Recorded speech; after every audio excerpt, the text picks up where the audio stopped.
رکھیں گے، لیکن میں تھوڑی سی ایک گزارش کروں گا کہ جسم کی صحت کے لیے اپنی غذا پہ کنٹرول کریں۔ شاید کوئی یہ نہ بتائے، میں رمضان کے آداب میں یہ بات بتا رہا ہوں، سحری اتنی دبا کے نہ کھائیں کہ عصر تک اسی کے ڈکار آتے رہیں، کھٹے ڈکار آتے رہیں، اور افطاری اتنی دبا کے نہ کریں کہ پھر تراویح کے وقت پڑھاؤ کہ ہن میں کیویں پڑھاؤں، اٹھیا ہی نہیں جاندہ، مجھ بن کے ڈٹھا پہ ہوندا۔ تو سحری کھائیں اتنی کہ بس عام معمول کا پیٹ بھر جائے، کچھ حصہ خالی ہو، اور آپ کو دوپہر سے بھوک لگنی شروع ہو جائے۔ جب آپ کو دوپہر سے بھوک لگنی شروع ہوگی تو آگے 6-7 گھنٹے کا سفر ہے، اس میں پوری مشین خالی چلے گی، تو جتنے گندے مادے اور فاسد مادے جمع ہوتے ہیں وہ سارے جل جاتے ہیں۔ اچھا، رمضان کے دونوں طرف معنی آتے ہیں، وہ میں بتاتا ہوں، ابھی میں جسمانی بتا رہا ہوں۔ اچھا، ایک اور بھی بڑا خوبصورت رمضان کا معنی ہے۔ اللہ کے نبی نے فرمایا کہ یہ نہ کہا کرو رمضان آ گیا اور رمضان چلا گیا، کہو رمضان کا مہینہ آ گیا، رمضان کا مہینہ چلا گیا، چونکہ رمضان اللہ کا نام ہے، رمضان اللہ کا نام ہے۔ اللہ اس میں اپنے بندوں کے گناہوں کو جلا دیتا ہے، تو اس لیے یہ تفسیر رازی کی روایت بیان کر رہا ہوں، اس کی صحت اور ضعف کے بارے میں مجھے نہیں پتہ۔ تو رمضان کہتے ہیں جلا دینا، جلا دینا یا جل جانا۔ تو جب آپ کا فاقہ 12 بجے سے شروع ہو جائے گا اور 6-6:30 بجے تک چلے گا، تو آپ کے جسم کا ایک ایک خلیہ گرم ہو جائے گا اور اس میں سے بھاپ نکلے گی، اور آپ کے جسم کی گندگی پورے سال کی جو جمع ہے وہ جلنا شروع ہوگی۔ پھر آپ افطاری جب کریں تو سنبھل کے کریں، ٹھنڈا برف سے بھرا ہوا پانی اور روح افزا اور جام شیریں اور دودھ سوڈا، اور اس میں برف کے اتنے بڑے بڑے ڈلے ڈال کے جب آپ پیتے ہیں تو سارے دن کے روزے کا جسمانی فائدہ فوت ہو جاتا ہے، ختم ہو جاتا ہے۔ سنبھل کے پانی پئیں اور روم ٹمپریچر کا پانی پئیں۔ اس وقت معدہ گرم ہوتا ہے، اس میں ٹھنڈی بلا ڈالنا، اور پھر آپ اس پر دوسرا ظلم یہ کرتے ہیں کہ اتنا ٹھنڈا پینے کے ساتھ گرم گرم سموسے کھاتے ہیں، گرم گرم پکوڑے کھاتے ہیں، اور کئی ماشاءاللہ ساتھ وہ پیس کو بھی ملاتے ہیں، کوئی چانپیں ملاتے ہیں، کوئی پیس ملاتے ہیں۔ یہ افطاری ہوتی ہے اور پھر کھانا اس کے بعد ہوتا ہے۔ تو سادہ پانی سے روزہ افطار کریں، اور مغرب کی نماز کے بعد ہلکا پھلکا کھانا لیں، اور پھر تراویح کا انتظار کریں، تراویح پڑھیں، اور اس کے بعد جس کا ذوق ہے ٹھنڈا پانی پینے کا وہ ٹھنڈا پی لے، گرم کا ذوق ہے گرم پی لے، لیکن برائے مہربانی کئی چیزوں کا، اب میں ایک آپ کو مثال دیتا ہوں۔ یہ ہماری گاڑیاں ہیں معمولی سی، تو ہم اس میں دیکھتے ہیں کہ اچھا پیٹرول کہاں ملتا ہے۔ جس پیٹرول پمپ کا پتہ چلے کہ پیٹرول اچھا نہیں، ہم سزوکی والا بھی آگے چلا جاتا ہے کہ ویکھو چنگا پیٹرول کتھوں لبدا ہے، اور جن کے پاس مہنگی گاڑیاں وہ ہائی آکٹین ڈلواتے ہیں، جو پیٹرول کی سب سے اچھی قسم ہوتی ہے۔ تو ہم اپنی ایک چھوٹی سی گاڑی، چند لاکھ یا چند کروڑ کی گاڑی کو اچھا پیٹرول دینے کے لیے کئی کلومیٹر سفر کرتے ہیں کہ وہاں کا پیٹرول پمپ اچھا ہے، اور یہ جو گاڑی ہے جس کی آنکھ کا یہ ابرو کا یہ جو پپوٹے کا بال ہے، یہ اگر گر جائے تو ساری دنیا مل کے نہیں دے سکتی۔ ایک نوخن اگر گر جائے تو پوری دنیا مل کے وہ نوخن نہیں دے سکتی۔ کون چاہتا میں گنجا ہو جاؤں؟ اور ایک بال گرتا ہے تو پوری دنیا کی طاقت مل کر وہ بال واپس نہیں لا سکتی۔ تو اس کو ہم گندی سے گندی چیزیں کھلاتے ہیں، کچوریاں کھا رہے ہوتے ہیں، قتلمے کھا رہے ہوتے ہیں کہ افطاری ہو رہی ہے، تو اللہ کے واسطے ٹویوٹا گاڑی میں صاف پیٹرول ڈلواتے ہو اور اس خوبصورت گاڑی میں گند بھر دیتے ہو، سموسے اور پکوڑے اور دودھ سوڈا اور جام شیریں اور روح افزا اور 7 اپ اور ٹھنڈے پانی، سکنجبین، اور اس کے اوپر پھر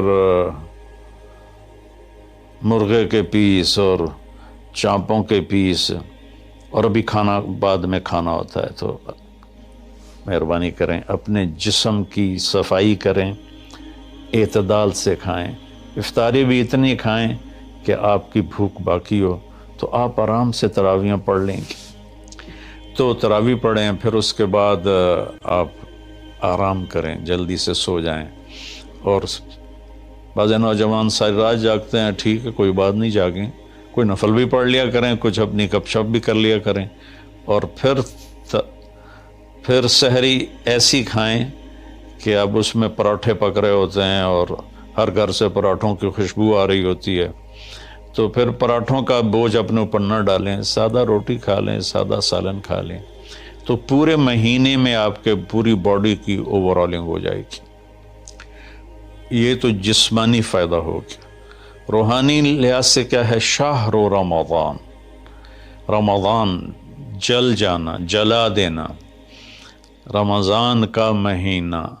اس لیے اللہ کے نبی نے کہا، یہ کہا کرو، ماہ رمضان آیا اور ماہ رمضان گیا، کیونکہ اللہ آنے جانے سے پاک ہے، تو اللہ کا نام رمضان ہے۔ یہ امام راضی کی روایت ہے۔ تو یہ نہ بھی ہو تو رمضان میں جلنے کا مطلب کیوں ہے؟ اسی مہینے کے ساتھ کیوں ہے کہ ہر روزے کے ساتھ اللہ اس کے گناہ معاف کرتا ہے، اس کے گناہوں کو جلاتا ہے، اس کی بھوک کی آگ میں جلاتا ہے، جلاتا ہے، جلاتا ہے۔ آخری روزے اللہ تعالیٰ کیا کرتے ہیں کہ اس کے سارے گناہوں کو جلا کے راکھ کر دیتے ہیں اور اپنی رحمت۔ اچھا، رمضان کا مطلب بارش بھی ہے، جو سبحان، عربی بھی عجیب زبان ہے۔ رمضان کا مطلب بارش بھی ہے، رمضان کا مطلب اگر رمضا مصدر ہو، رمضا، تو یہ بارش کا مطلب ہے، رمضا ہو تو یہ جلانے کا مطلب ہے۔ سبحان اللہ، کہ رمضان ایسا مہینہ ہے کہ اس میں ایسی رحمت کی بارش ہوتی ہے، سارے گناہ دھل جاتے ہیں۔ رمضان ایسا مہینہ ہے کہ اس میں ایسی اللہ کی رحمت متوجہ ہوتی ہے کہ سارے گناہ جل کے راکھ ہو جاتے ہیں، ہوا میں اڑا دیے جاتے ہیں راکھ کی طرح۔ تو یہ تب ہوگا جب ہمارا پورا جسم روزہ رکھے، ہماری آنکھیں روزہ رکھیں، ہمارے کان روزہ رکھیں، ہماری زبان روزہ رکھے، ہمارے ہاتھ روزہ رکھیں، ہمارے پاؤں، ہمارا دل، دماغ روزہ رکھے، تو پھر یہ روزہ، یہ رمضان بنے گا اور ہمارے گناہوں کو جلا دے گا یا دھو دے گا۔ اور اس میں خاص طور پر اللہ کے نبی نے فرمایا کہ شراب پینے والا توبہ کر لے، چونکہ شرابی کی بخشش نہیں ہوتی رمضان میں۔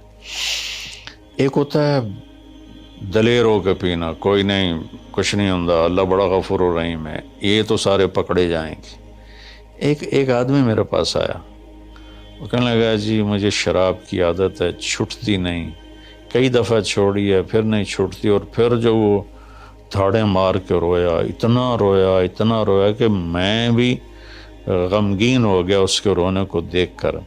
اس کا معاملہ اور ہے، تو اس پر اللہ کی رحمت نازل ہو جائے گی، چونکہ جو توبہ کرتا رہتا ہے پھر اس سے ٹوٹ جاتی ہے، وہ دن میں 70 دفعہ بھی توڑے گا اور توبہ کرے گا تو اللہ کے ساتھ دوستی باقی رہے گی۔ تو ایک شرابی ہے تو اللہ کے واسطے چھوڑ دے۔ ماں باپ کو دکھ، عق الوالدین، ماں باپ کی نافرمانی نہیں فرمایا، ماں باپ کو پرزے کر دینا۔ نافرمانی تھوڑی بہت ہر بچے سے ہو جاتی ہے، لیکن ایسی نافرمانی کہ ماں باپ کا دل ٹکڑے ٹکڑے ہو جائے، اس کو کہتے ہیں عقوق الوالدین، عاق لوالدیہ۔ جو ماں باپ کے دل کو ٹکڑے ٹکڑے کر دے، اس کی بھی بخشش نہیں ہوتی۔ تو مشاحن، جو دل میں کینہ پال کے رکھتا ہو کسی کے لیے، اور بغض رکھتا ہو کسی کے لیے، نفرت رکھتا ہو کسی کے لیے، حسد رکھتا ہو کسی کے لیے، ایک اس دل پر اللہ کی رحمت کی نظر نہیں پڑتی، اور ایک قاطع الرحم جو رشتہ داروں سے لڑتا ہو، رشتہ داروں سے ماتھا